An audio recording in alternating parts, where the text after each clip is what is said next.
Guys,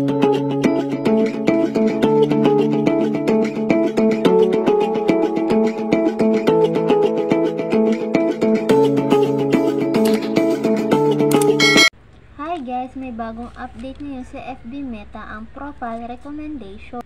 Guys, nagtataka ka rin ba kung bakit hanggang ngayon ang reels mo ay hindi lumalago or baka kakaunti pa rin ang viewers mo? Baka hindi ka recommendable ni Meta. Marami ka ng restriction or violation kaya hindi na maipakalat ang iyong content. Punta lang kayo sa may dashboard. Hanapin ang profile recommendation. Ayan na guys, ang profile recommendation. Pakipindot ang profile is recommendable.